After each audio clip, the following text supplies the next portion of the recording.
ஊட்டி எப்படி சார் இருக்கு, கிளைமேட்லாம் எப்படி இருக்குன்னு கேக்குறாங்க பத்திரிக்கையாளர். வேற கேள்வி கேட்டா பதில் சொல்லுவாரா ஸ்டாலின்? உதயநிதி கேட்டா பதில் சொல்லுவாரா? அவர் எஸ்ஐஆருக்கு என்ன விளக்கம் கொடுத்தாரு? We have continuously opposed the special intensive registration of this. 25 வருஷம் கட்சி, நாங்க 50 வருஷம் கட்சி, 5 வாட்டி ஆண்டோம், 50 வாட்டி ஆண்டோம் கதை விடுவாங்க. ஆனா இவங்களுக்கான உள்ளுக்குள்ள இருக்கிற இந்த பயத்தின் வெளிப்பாடு தான் எங்க கட்சிக்காரங்க எல்லாம் டச் பண்ணி பேசுறது காரணம் இதுதான். தூய்மை பண்ணாலும் போராடுறாங்கல்ல, நீங்க என்ன பண்ணிட்டு இருந்தீங்க? கூலி படம் பாத்தீங்களா இல்லையா? போய் அப்போ மக்கள் பிரச்சனை முக்கியமா, உங்களுக்கு உங்களோட கூலி படம் முக்கியமா? உங்களுக்கு தெரிஞ்சுங்களா தீய சக்தி யாருன்னு? அதனால தீய சக்தி ஒரு வாட்டி இல்ல 1000 வாட்டி கூட சொல்லலாம். தீய சக்தி திமுக, தீய சக்தி தீய சக்தி தான். திமுக ஒரு தீய சக்தி. சீமானும் சரி, சாட்டையும் சரி, உங்கெல்லாம் கணக்குல எடுத்துக்கல அப்படிங்கறதான் தாவேக்கோட நிலைப்பாடு. அவங்கள பத்தி பேச வேணாங்கிறதான் தாவேக்கோட நிலைப்பாடாவே. சும்மா களத்திலே இல்லாதவங்களையும், களத்துக்கும் அவங்களுக்கும் சம்பந்தமே இல்லாதவங்களையும் எதிர்க்கிற ஐடியாலாம் இல்ல பாஸ். என்னென்ன பேசுறாங்க கரூர் சம்பவத்துல, நம்ம திரும்ப பேசினா அது சரிப்பட்டு வருமா சொல்லுங்க? இவங்க ஏன்னா அது சாட்டை துறைமுறைகள், அது சாக்காடு துறைமுறைங்க. அது அந்த மாதிரி சீமான சாட்டை துறைமுருகன் நாம் தமிழர் கட்சியில யூடியூப் வச்சுக்கிட்டு கத்திக்கிட்டே இருப்பாங்கல்ல, அவங்க எல்லாம் கண்டுக்கிறதே இல்ல. சீமானே கண்டுக்கலன்னா சாட்டையும் இடுமோனும் கத்தியும் கண்டுக்க போறாங்க. ஒரு சிவாஜி கிருஷ்ணமூர்த்தி நாம் தமிழர்ல ஒரு சாக்காடு துறைமுருகன், புரியுதுங்களா இல்ல? இவங்களோட அஜெண்டாவே அதுதான்.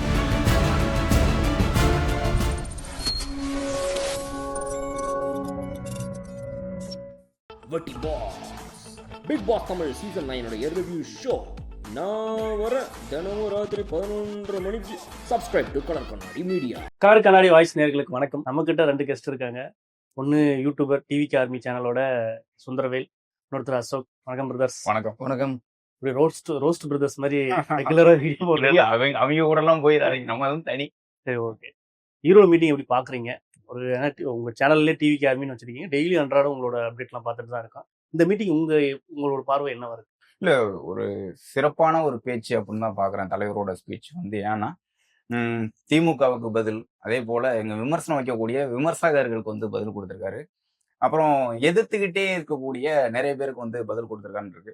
அதே போல ஒரு ரீஸ்டார்ட் தான். நான் கரூருக்கு அப்புறம் தமிழ்நாட்டுல எந்த ஒரு கூட்டமும் எந்த ஒரு பயணமுமே இல்லை, சுற்றுப்பயணம் இல்லை, ரோட் ஷோ எதுவுமே இல்லை. இப்போ புதிதாக முதல் முறையாக தொடங்குறதுனால ஒரு மிக பிரம்மாண்டமான ஒரு கூட்டம் தான். ஈரோடு வந்த கூட்டம் அந்த அளவுக்கு ஒரு பிரம்மாண்டமான கூட்டமா தான் இருந்துச்சு.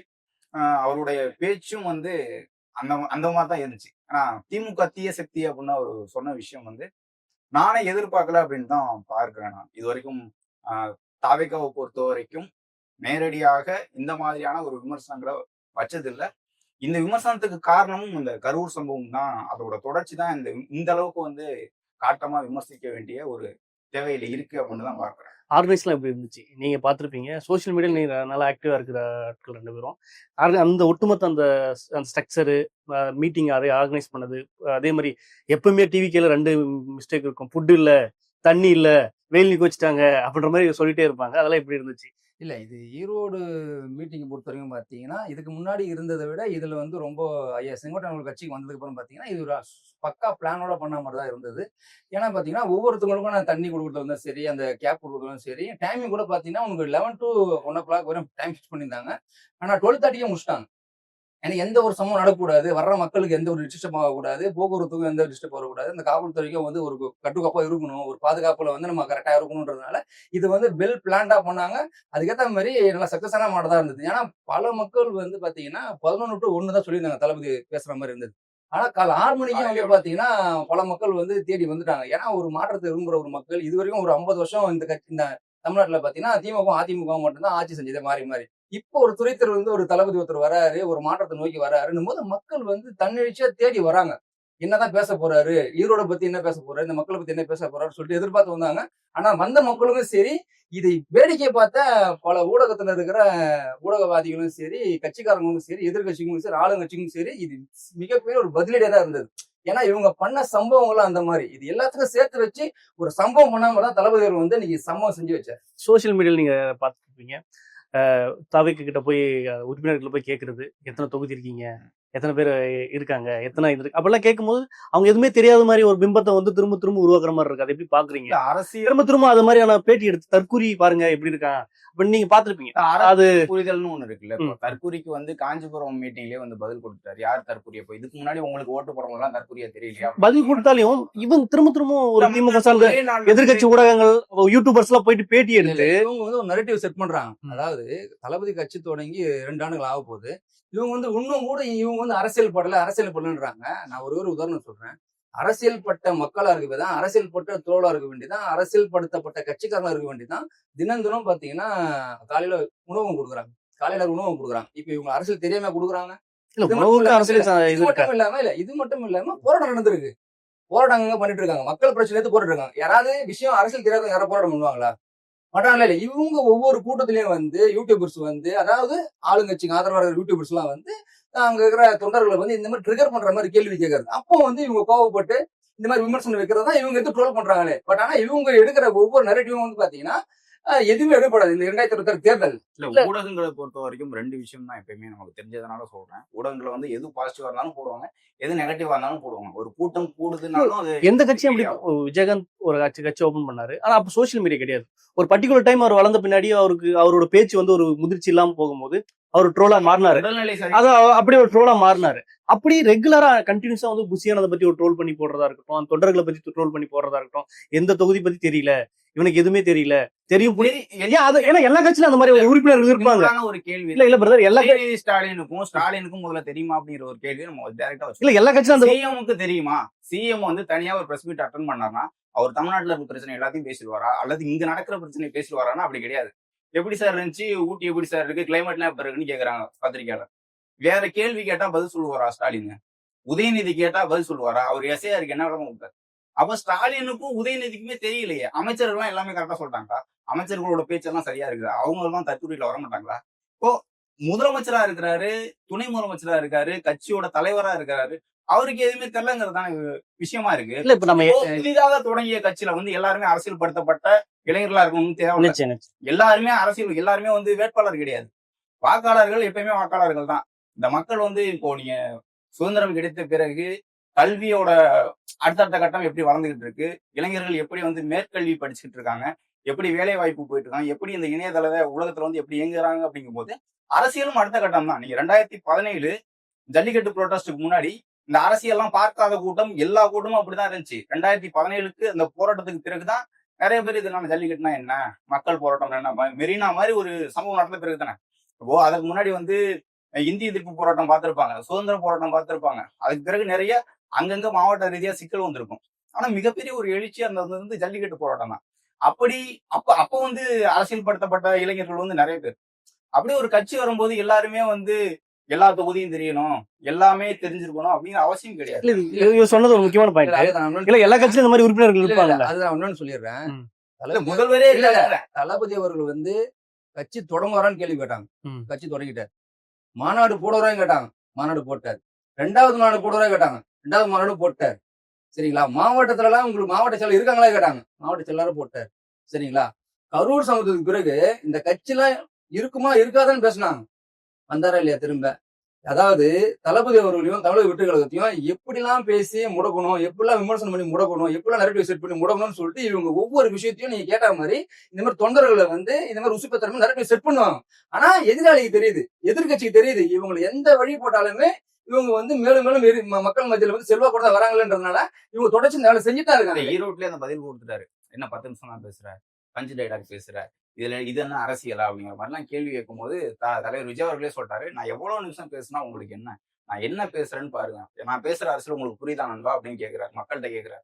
உங்களுக்கு புரிஞ்சா போதும், உங்க திமுக வந்து அரசியல் எதிரி, பாஜக வந்து கொள்கை எதிரியா இருக்காங்க, இது உனக்கு புரியுதா, இதுதான் அரசியல், இங்க இருக்கக்கூடிய மக்கள் பிரச்சனையா நான் மாவட்டம் தோறும் பேசுறேன், இது இல்லாம வேற என்ன அரசியல்னு கேட்கிறாரு. அதே போல சமீபத்துல ஸ்டாலின் அவர்கள் பேசினாரு ஒரு மீட்டிங்ல பேசும்போது, திருவண்ணாமலையில் பேசும்போது அவர் பஞ்சு டைலாக் என்னோட கேரக்டர் அது பஞ்சு டைலாக் இல்லையா, அது வந்து சிலப்பதிகாரத்துல இருந்து எடுத்ததா அப்படிங்கிற மாதிரிதான் தலைவர் அவர்கள் விளக்கம் கொடுத்தாரு. நீங்க இப்போ திமுக வந்து இந்த நரேட்டிவ் செட் பண்ணுவாங்க.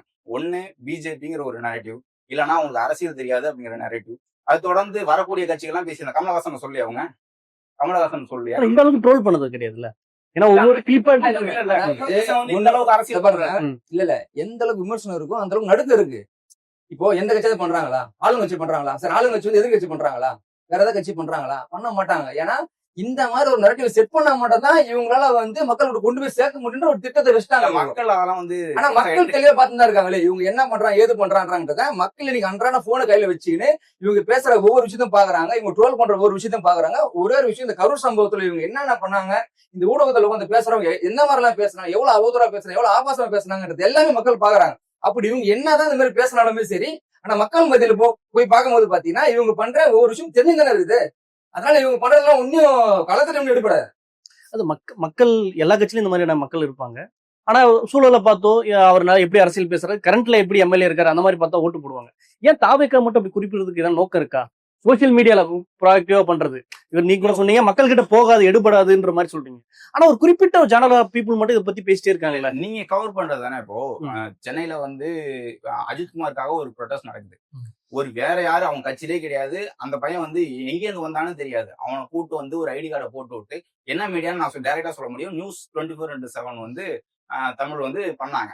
இப்போ அந்த அதை வந்து டைரக்டாவே கட்சிக்காரங்களே பிடிச்சி திமுக அப்படி பண்ணதா? இல்ல அந்த மீடியா பண்ணாங்கல்ல. என்னன்னு மீடியா வந்து ஒண்ணுமே தெரியாத இன்னொரு பையனை கூட்டு வந்து அவன் கட்சிக்கு அவனுக்கு சம்பந்தமே இல்லாம ஒரு ஷூட் நடத்துறாங்க. இப்போ நீங்க உங்கள்கிட்ட கேள்வி கேட்கும்போது அவன் என்னென்னவோ சொல்றான். இப்போ அவங்களுக்கு வந்து ட்ரோல் தானே. இப்போ என்ன உடைஞ்சிருக்கு, எங்க வந்து தண்ணி இல்லாம இருக்குது, யார் மயக்கம் போட்டு விடுறாங்க, அவங்களுக்கு வந்து மீடியா வந்து கவர் பண்ணுங்கிறது வந்து எந்த தவறுமே கிடையாது. அதாவது ஒரு தவறு நடந்தா அதை காமிக்கிறது தான் மீடியா வேலை. ஆனா ஒண்ணு வந்து நரேட்டிவ் செட் பண்ணக்கூடாது. ஒண்ணு வந்து செஞ்சு இன்னொருத்தவங்களை கூட்டு வந்து நீங்க ஃபுட்டேஜ் எடுக்கிறீங்கன்னா அது வெளிப்படையா மாட்டினாங்கல்ல. இப்ப அதே போல அதே இடத்துல மறுபடியும் ஒரு கூட்டம் நடக்கும்போது, எஸ்ஐஆர் கூட்டம் நடக்கும்போது பழைய ஃபுட்டேஜை எடுத்து இங்க பாருங்க உடஞ்சிருக்கு, அது சரியா பண்ணல கவர்மெண்ட். இப்போ ஃபைன் பண்ணாங்கல்ல, ஃபைன் பண்ணதை வந்து சரி பண்ணணும்ல, பழைய ஃபுட்டேஜ் எடுத்து மறுபடியும் உடச்சிட்டாங்கன்னு சொல்றோம். இப்போ இந்த மாதிரி ஊடகங்கள்ல வந்து இது செஞ்சுக்கிட்டு தான் இருப்பாங்க. இது ஒரு பக்கம் இருந்தாலையும் இப்போ புஷியானந்த் எப்பவுமே பாத்தீங்கன்னா அவரை வந்து ஒரு ட்ரோல் மெட்டீரியலாவே காட்டுறது, அவர் வந்து என்ன அப்படி ஒரு காமெடி ஒரு ரோலாவே காட்டுற மாதிரி தொடர்ச்சா எல்லா நீங்களே பாத்திருப்பீங்க. நீங்க ஒரு மீட்டிங் முடிஞ்ச உடனே நீங்க எடுத்து அதை பாத்தீங்கன்னா இந்த சம்பவங்கள் நடக்காம இது ட்ரோல் இருக்குமா இருக்காதா? அப்ப எடுத்து நான் ஒரு பேஸ்புக் பாக்குறேன்னா தொடர்ச்சி ஏன் அப்படி ஒரு புஷியானந்த் மட்டும் அப்படி இது பண்றது காரணம்? அதாவது ஒரு ஆதவர்ஜினோ இல்ல மற்ற தலைவர்களை பண்ணாம புஷியானந்த் மட்டும் பாருங்க. அதாவது அவர் வயசுக்கு என்னால கூட கண்டிப்பா இருக்க முடியாது. இன்னைக்கு சென்னையில இருப்பாரு, நாளைக்கு திருநெல்வேலியில இருப்பாரு, நாளைக்கு கன்னியாகுமரியில இருப்பாரு. புரியுதுங்களா? அந்த அளவுக்கு வந்து ஒர்க் பண்ற ஒரு பர்சன் அவர். அந்த வயசுக்கு மீறி ஒர்க் பண்றவர் அவர். சரிங்களா? நைட்டு தூங்குறது 2 மணி 3 மணிக்கு, காலை 6 மணிக்கு முன்னோட்டத்துல இருக்காரு. இந்த அளவுக்கு ஹார்ட் ஒர்க் பண்ற ஒரு மனுஷனை வந்து இந்த மாதிரி ட்ரோல் பண்றாங்கன்னா இதுதான் இவங்களோட வேலைன்றனே. மொழியே வந்து ஆமா ஆமா தளபதி தொடங்கி அவர் பாடி லாங்குவேஜ் நையாடி பண்றது வந்து எல்லாருமே இல்ல. இவங்க என்ன பாருங்க, என்ன விமர்சனம் பண்ண நினைக்கிறீங்க? ஒண்ணு தளபதி பத்தி விமர்சனம் பண்ணுவாங்க, இல்ல எங்க கழக பொதுச்செயலர் விமர்சனம் பண்ணுவாங்க, ஆதரவு விமர்சனம் பண்ணுவாங்க, இல்ல தொண்டர் விமர்சனம் பண்ணுவாங்க. இதை தாண்டி இவங்களுக்கு என்ன அரசு தெரிஞ்சிருக்குன்னு நினைக்கிறீங்க? ஆனா இவங்க பேசுறதெல்லாம் பாருங்க, 75 வருஷ கட்சி, 50 வருஷ கட்சி, 5 வாட்டி ஆண்டோம், 50 வாட்டி ஆண்டோம் கதை விடுவாங்க. ஆனா இவங்களுக்கான உள்ளுக்குள்ள இருக்கிற இந்த பயத்தின் வெளிப்பாடு தான் எங்க கட்சிக்காரங்க எல்லாம் டச் பண்ணி பேசுறது காரணம் இதுதான். இவங்க என்னதான் விமர்சனம் பண்ணிட்டாங்க, விமர்சனத்தை பார்க்காததாங்க தளபதி, இல்ல எங்க கட்சி பார்க்காததா, இல்ல எங்க அண்ணன் குஷியனை பார்க்காததா, எல்லாத்தையும் பார்த்துதான் வந்திருக்கோம் நாங்க. இதனால இதுக்கு கிரவுண்ட் லெவல்ல அது எடுபடவே கூடாது. மக்கள்கிட்ட அது எப்படி போயிருக்கு? ஏன்னா புஷியான அந்த மாதிரியான டார்கெட் வண்டி எடுத்துட்டு எங்க போறாரு? அவர் போலீஸ் கிட்டே ஒரு திட்டம் வாங்கிட்டாரு. எல்லாத்தையும் இது இங்க நோட்ஸ் பண்றாங்களா? இல்ல உங்களுக்கு வந்து தளபதி அவர்கள் வந்து ஈரோட்ல இருந்து வந்துகிட்டு இருக்காரு, மீட்டிங்க்கு வர போறாரு அப்படின்ட்டு வர வழி ஃபுல்லாவே மீடியாக்கள் வந்து முன்னாடியும் பின்னாடியும் எடுத்துக்கிட்டு தான் வராங்க. இன்னும் ஈவன் வந்து பிளைட்ல எங்க இருந்து எங்க வந்துட்டு இருக்காரு முதற்கொண்டு மீடியாக்கள் வந்து கவர் பண்ணி போட்டுட்டு இருக்காங்க. ஏன்னா அவங்களுக்கு வந்து இந்த நியூஸ் போட்டா வியூஸ் வருது அப்படிங்கிற ஒரே டார்கெட் மட்டும் தான் இன்னைக்கு எல்லாம் நமக்கு மீடியா பத்தி தெரியுங்கிறதுனால மெயின் ஸ்ட்ரீம் மீடியாவில் யாரை காமிச்சா எந்த மீட்டிங்கை காமிச்சா பாக்குறாங்க அப்படிங்கிற ஒரு சூழல் இருக்கு. இப்போ இளைஞரணி மீட்டிங் வந்து திமுக நடத்துச்சு, காலையில இருந்து நைட் வரையும் அவங்க லைவ் பண்ணாங்களா, இல்லைன்னா என்ன பேசுவார் என்ன பேச போறாங்கன்னு லைவ் பண்ணாங்களா? இப்போ அவங்களோட சேனல், அவங்களோட ஆதரவான சேனலே வந்து திமுக ஆதரவு சேனல்லே காமிக்கும் போது கூட்டமே இல்லை.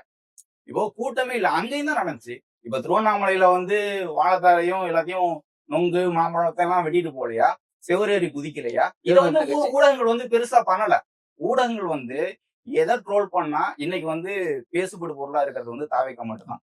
தலைவர் விஜய் அவர்கள் மையப்படுத்தி தான் தமிழ்நாடு அரசியலே இருக்கு. அப்படி இருக்கும்போது ஏன்னா டிவிக்கு எதிராக வந்து எல்லா கட்சியுமே இருக்குது உங்களுக்கு, புரியுதுங்களா? ஆனா டிவிக்கு வந்து எதிர்க்கிறது திமுக மட்டும்தான்.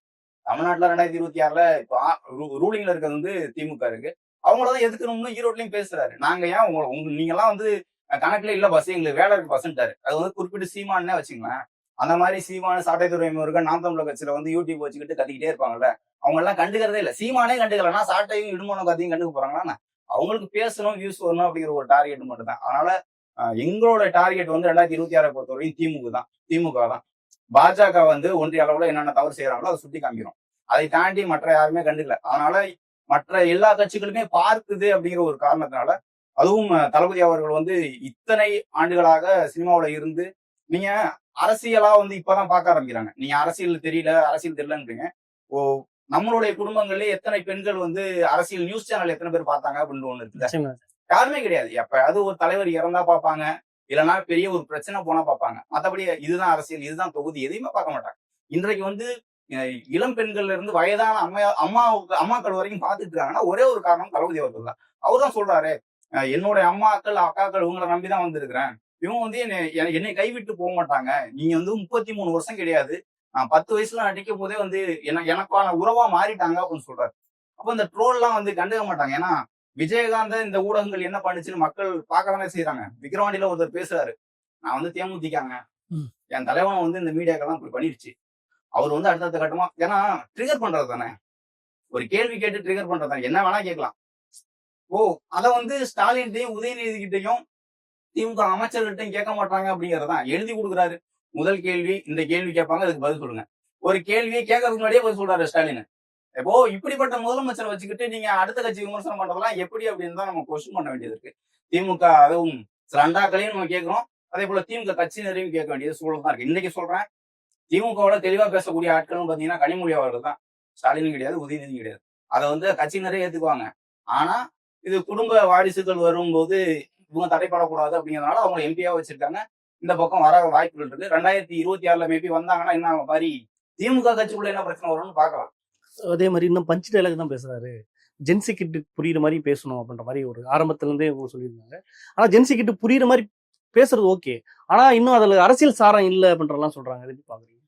இல்ல, அரசியல் சார்ன்றது எதிரில் இருக்கிற மக்களுக்கு புரியுது, புரியுதுங்களா இல்லையா? அதாவது இவர் தலைவர் என்ன சொன்னாரு, என்னோட கேரக்டரே புரிஞ்சுக்க மாட்டேன்றாரு. அப்ப அது பஞ்ச் டைலாக் என்ன டைலாக்? அது சிலப்பதிகாரத்தை தான் தளபதி கேட்டார். அதே தானே இப்ப நீங்க பேசினா அது வந்து டைலாக், அப்புறம் தளபதி அவர்கள் வந்து பேசினா அது டைலாக் என்ன எப்படி? அது மக்களுக்கு என்ன நடைமுறை புரியுமோ, மக்களுக்கு என்ன சொன்னா கேட்ச் ஆகுமோ அதுதானே பேசுறாரு அவரு. மக்கள் எதாவது கேள்வி கேட்கறாங்களா? புரியுதுங்களா இல்லையா? அவர் சரியான அரசியல் நோக்கி தான் பயணிக்கிறாரு. என்ன பேசினா மக்களுக்கு புரியுன்றத பேசுறாரு. எவ்வளவு நேரம் பேசினா மக்களுக்கு புரியுன்னு பேசுறாரு.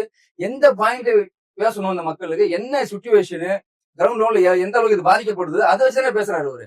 அப்படிங்கும் போது இது பச்சை டைலாக் இருந்தானே எந்த டைலாக் இருந்தானே மக்களுக்கு புரியுது இல்ல, அதானே வேணும்.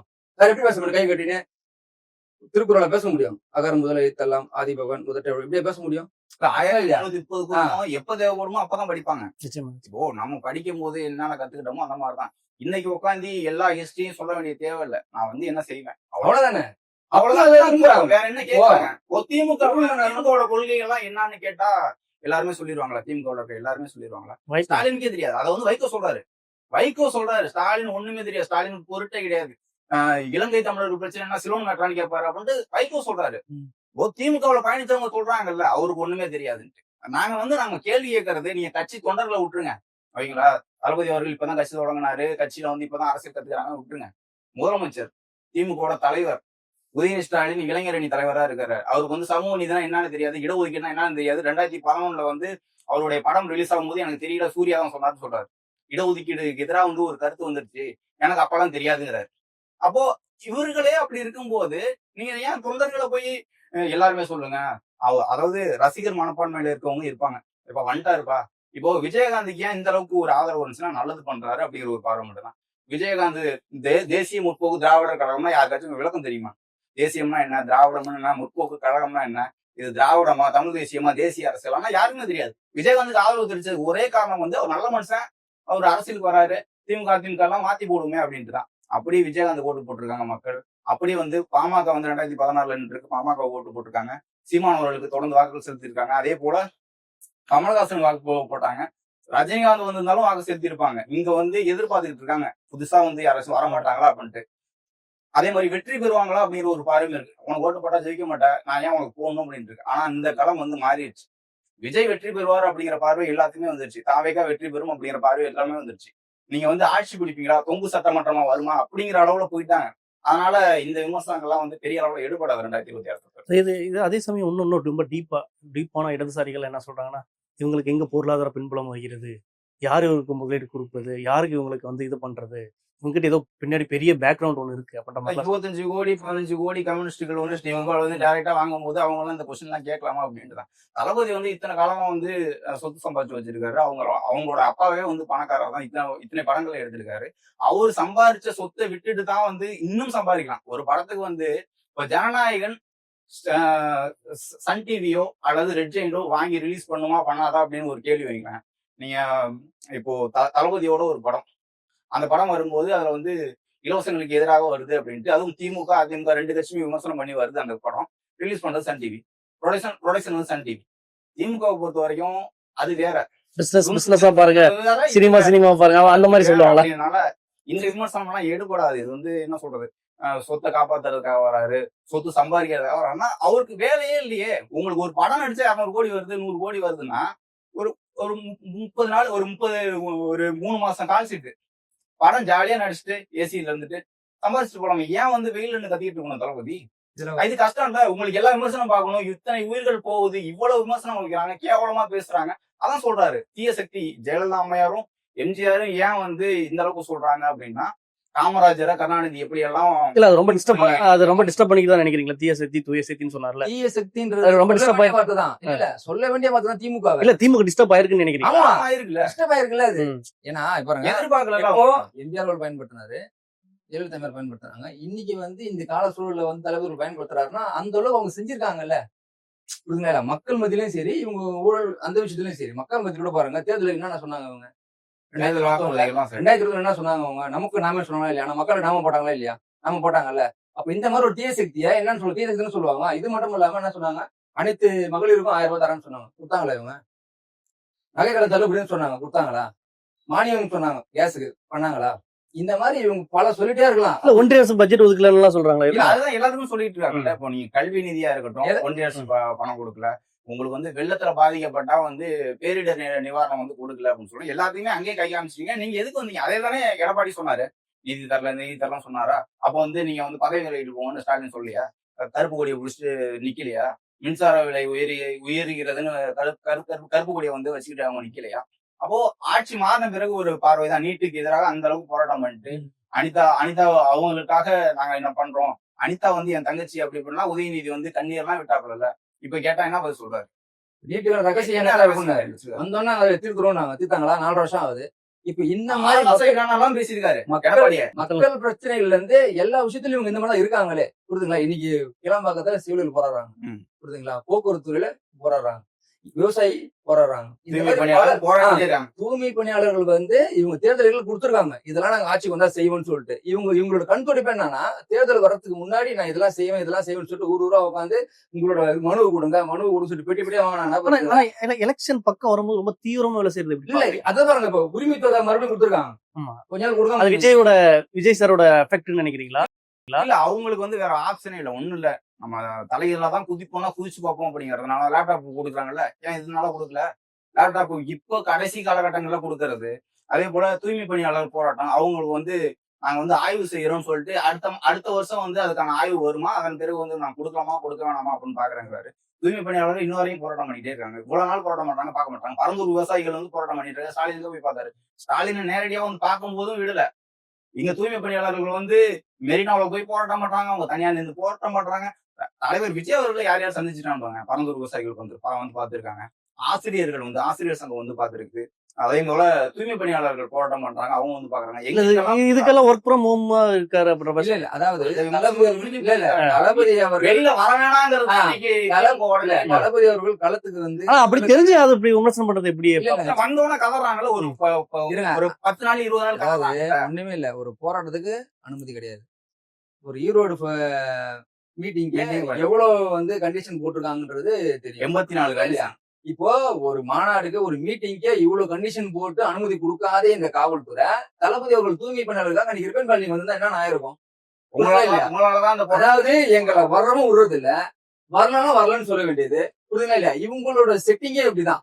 இந்த மாதிரி வராம வச்சுட்டு இந்த மாதிரி கேள்வி கேட்பாங்க நம்மள. வரல பத்தியா இவங்க போக வேண்டியதானே. தூய்மை பண்ணாலும் போராடுறாங்கல்ல, நீங்க என்ன பண்ணிட்டு இருந்தீங்க? கூலி படம் பாத்தீங்களா இல்லையா போய்? அப்போ மக்கள் பிரச்சனை முக்கியமா உங்களுக்கு, உங்களோட கூலி படம் முக்கியமா உங்களுக்கு?